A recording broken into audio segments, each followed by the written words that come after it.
rapport avec un certain nombre de présidents parce que nous avons essayé ici d'organiser une réunion au niveau de certains présidents ivoiriens parce que nous avons pensé que quelque part il était meilleur que nous mettions ensemble pour pouvoir nous défendre nos intérêts vis-à-vis de nos représentants de la Côte d'Ivoire, d'abord qui est l'ambassade de Côte d'Ivoire, et de voir comment ensemble nous pouvions ensemble créer les conditions qui puissent permettre de nous entraider entre nous.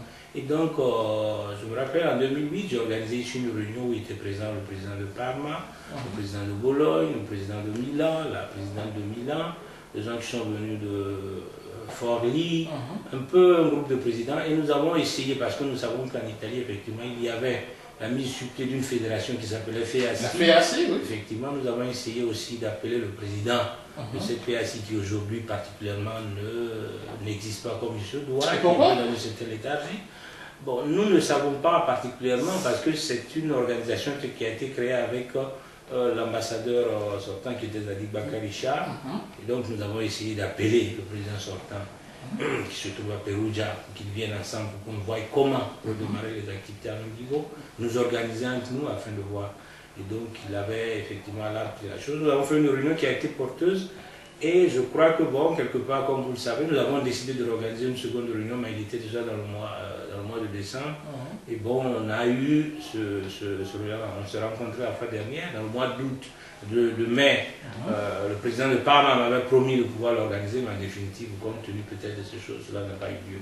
Mais je crois que je relancerai, on se remettra ensemble afin de faire en sorte que nous ressortions cette organisation ou une autre organisation, si possible, des gens qui sont là, pour qu'ensemble nous nous mettions pour créer une certaine fédération qui doit œuvrer pour la communauté. En ce moment, la FEACI devient quoi exactement? Qu'est-ce que je pourrais vous dire?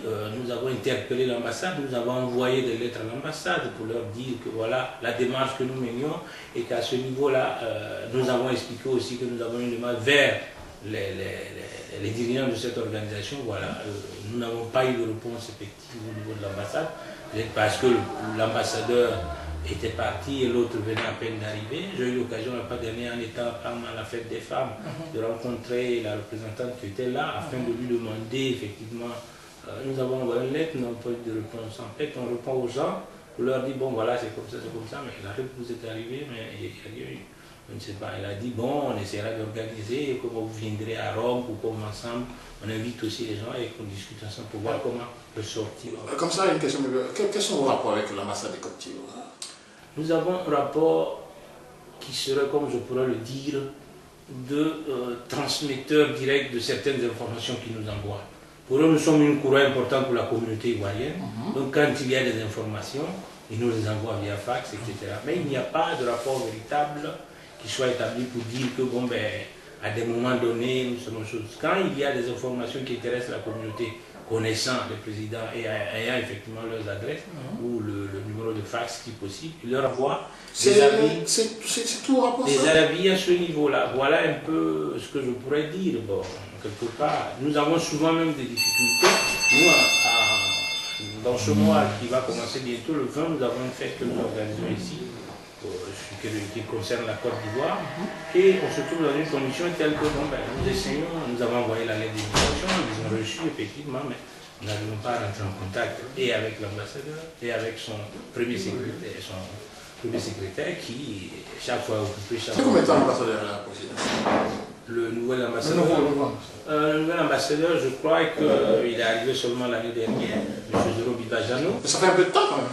Oui, il est arrivé, bon, il a été... Vous avez pris contact avec lui? Bon, je pourrais dire que je l'avais eu par hasard, je l'ai rencontré par hasard à Milan, parce que j'étais allé à une organisation qui devait s'occuper de la mise sur pied d'une agence de voyage Côte d'Ivoire et Côte d'Ivoire Italie. Et en ce moment-là, je l'avais rencontré, mais il n'était pas encore pleinement dans ses fonctions. C'est une rencontre comme ça de personnes, effectivement, dans laquelle on nous a dit qu'il était là. Le rapport avec l'ambassade reste aussi minime que ça? Oui, comme je vous l'ai dit, parce que bon, je trouve l'impression dans tous les cas que je ne sais pas si l'ambassade comprend l'intérêt, la présence de la communauté et que doit œuvrer et mettre au service de cette communauté-là qui est quand même à l'intérieur,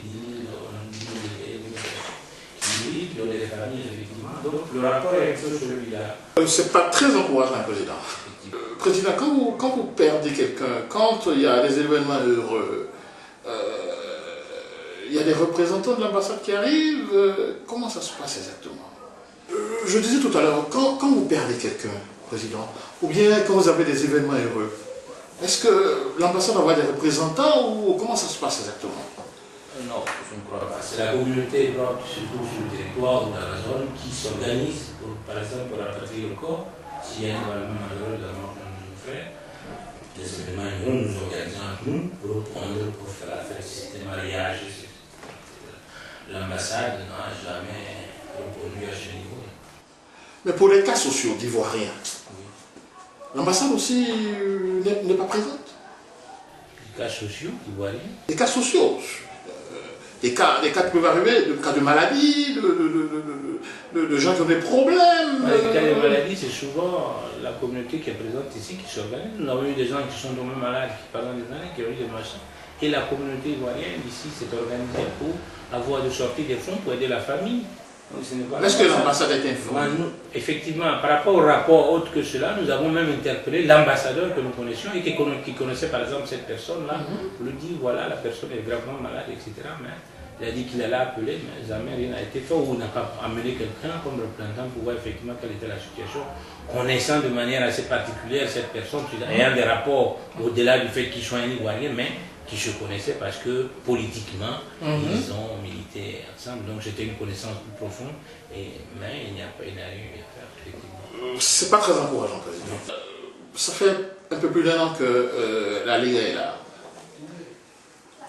La droite est au pouvoir. Comment appréciez-vous cette venue-là? Il y a une impression, cela comme si les problèmes de l'Italie reposent effectivement sur les immigrés. Tous les problèmes qui sont nés parce qu'il y a présence d'immigrés sur un territoire. Je crois que quelque part, aujourd'hui, une bonne partie des immigrés aussi a ce fait-là de dire mais qu'est-ce que je fais ici? Je crois que bon, je suis la source des problèmes, je ne suis pas, on ne me reconnaît pas comme quelqu'un qui apporte quelque chose à la société, je dois seulement avoir des devoirs, mais je ne dois pas avoir de droits. Donc l'immigré aussi a une orientation telle que aujourd'hui il a l'envie même de rentrer ou aller chez lui ou immigrer ailleurs dans des pays où il pense que dans tous les cas il est plus valorisé comme une personne. Mais vous, président d'association, qui encadrez pratiquement toutes les communautés, qu'est-ce que vous faites dans ce sens-là? La bataille que nous pouvions faire, c'est celle-là. Comme vous savez, nous sommes dans des pays de démocratie, où c'est de faire des manifestations, nous crions le machin. On ne les voit pas. De nous opposer. Par exemple, je pourrais dire, en fait, ou de faire en sorte que bon, des organisations s'y opposent par rapport à chose. Je vous donne un exemple patent à Brécha, qui est celui que le nouveau conseil communal qui a été élu à Brescia, oui, l'année dernière, au même moment où les élections politiques nationales ont eu lieu en Italie, oui, et du côté de la droite, effectivement, ils avaient décidé de manière sociale d'offrir des sommes d'argent aux familles qui avaient eu des enfants en 2008. Oui. C'est cela qu'ils ont appelé bonus bébé. Bonus bébé, oui. Voilà. Seulement, c'est que dans le décret qu'ils avaient fait, pour avoir droit à cela, il fallait être italien. C'est pas juste, Président. Voilà. Donc des combats étaient menés, les gens n'ont pas laissé, donc des combats étaient menés contre, effectivement, ce conseil communal-là, pour ce fait.